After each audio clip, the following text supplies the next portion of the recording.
There is a book so dangerous that for 2,500 years generals kept it locked away from their enemies.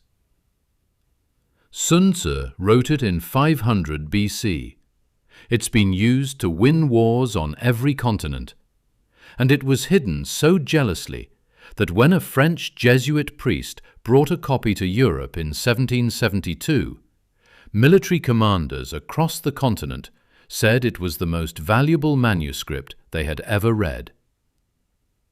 It contains 13 chapters. Each one is a masterclass in how the universe actually works. The first lesson: he who knows when he can fight and when he cannot will be victorious. This is not a book about fighting. It's a book about knowing when not to fight. Sun Tzu won his most important battles without drawing a sword. He understood that the supreme art of war is to subdue the enemy without fighting.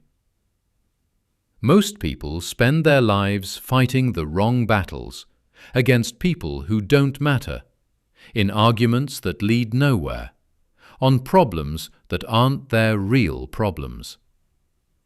Sun Tzu would look at that and see waste. The second lesson: all warfare is based on deception. This one sounds dark, but it's not about lying. It's about misdirection. While your opponent is looking at what you want them to see, you move where they aren't looking. In business, in competition, in negotiation, in life. The person who controls the information controls the outcome. The third lesson: if you know the enemy and know yourself, you need not fear the result of 100 battles.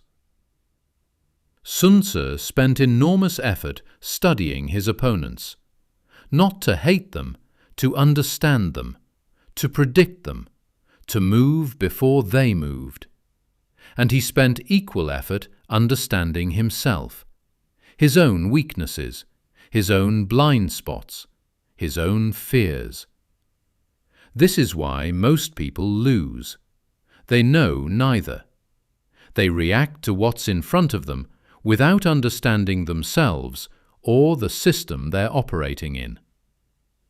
The fourth lesson: he will win who knows how to handle both superior and inferior forces. Sun Tzu was often outnumbered. Ancient China was a constant battlefield. But he understood that numbers rarely determine victory. Strategy does. One concentrated force beats 10 scattered forces. One moment of perfect timing beats a month of mediocre effort. One insight into the opponent's weakness beats years of head-on competition.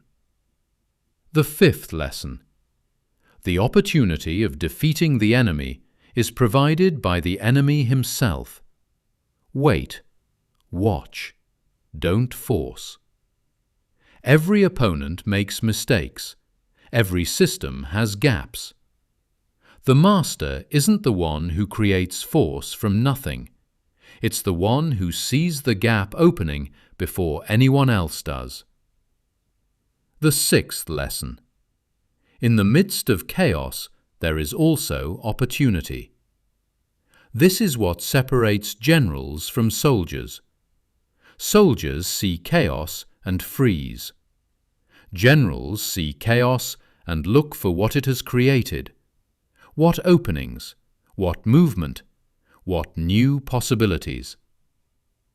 The world has never been more chaotic than it is right now, which means, according to Sun Tzu, the opportunities have never been greater. The seventh lesson: speed is the essence of war.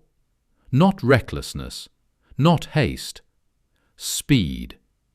Deliberate, prepared, explosive speed when the moment arrives.